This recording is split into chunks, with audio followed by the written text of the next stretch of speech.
So some people say like, what is the traveling for an SAP consultant? So depends on the project and what kind of project you are working.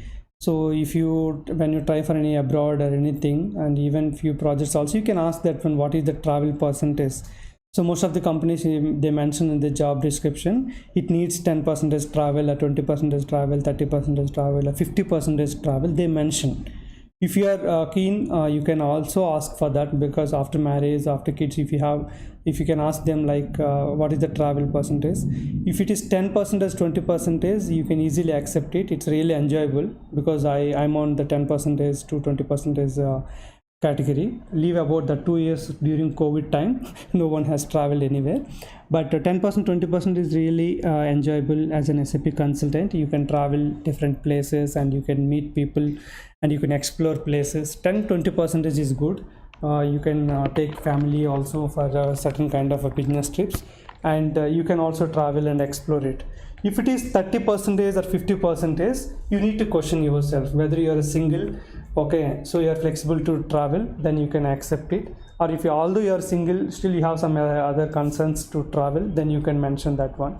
So I'm not ready for the 50% or for 30% roles. I never see 50% travel roles. Even 30 also very rarely I may see in the JD. But if you have seen 30 or 50, you just ask for that. So then you need to question, okay, when they say 30 or 50, you still accept it because the offer is very good, or good package or whatever. But when you're asking, when they're asking you to go to this place, or if you within India, maybe go to another city or another country, so at that point of time, if you feel suffer, then you are the reason for that, because you know the details but still you accepted it. Okay, ask the job role, what is the position, and if you're looking for a position, because for me, like, I wanted to be a solution architect or SAP principal consultant kind of a role. I'm doing that.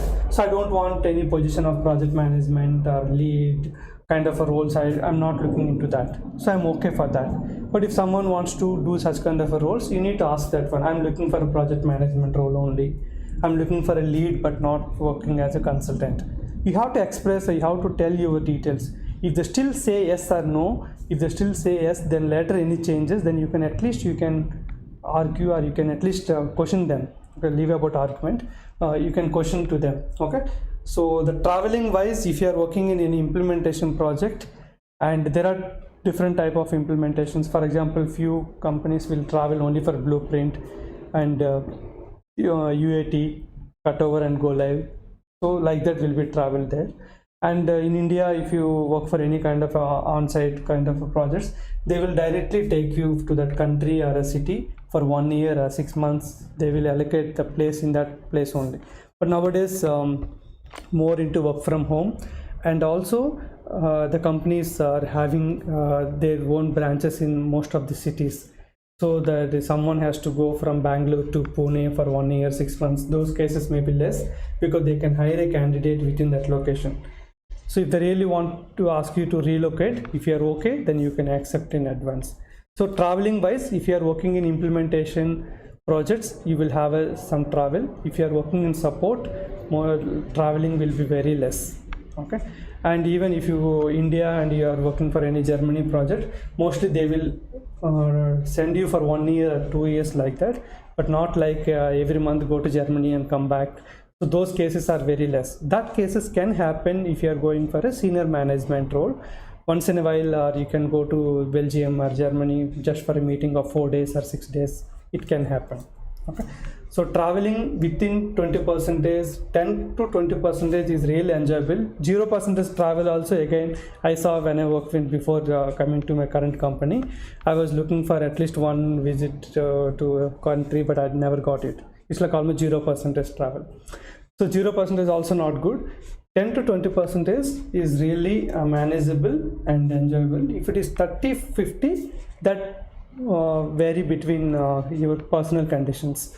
If you're still not yet married or something, then it will be enjoyable. If it is married, then still okay without kid, because you can take your partner to, because they are also, if they are not working. So that's why I'm mentioning, like, after marriage you need to have a planning. If they are not working, they also can come with you.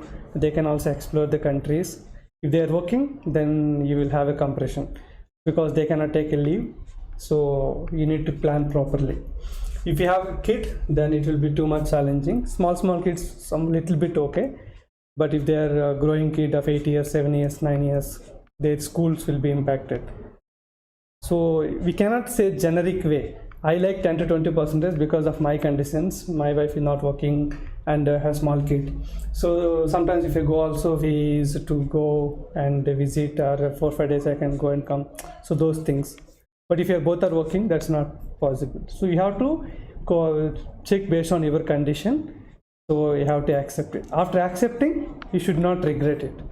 Okay, so those things. If 0% travel, you should not be disappointed that I'm not visiting any country or visiting any place, because they told that one, this project will not have any travel. We don't have any travel budget, so everything need to be handled from offshore. There will be an on-site person who is already sitting there, MM consultant, or else any senior will go. You have to work here. Then you have to accept it. So first of all, you need to see. You have to ask the questions. I think in this session I mentioned many questions. Watch 2-3 times, list out your questions, what kind of questions you can ask in the interview. You can collect from these experiences. So traveling is not mandatory. Even after COVID, it became very less, because right, most of the people are doing for work from home. So the traveling percentage, someone has to go to on-site and do it. Those things are little coming down. But now we are coming to the new normal. So again, the traveling will be little increasing, but 10 to 20% is the enjoyable. My personal experience, I never crossed more than 20. So 10 to 20% I was there. So it is good.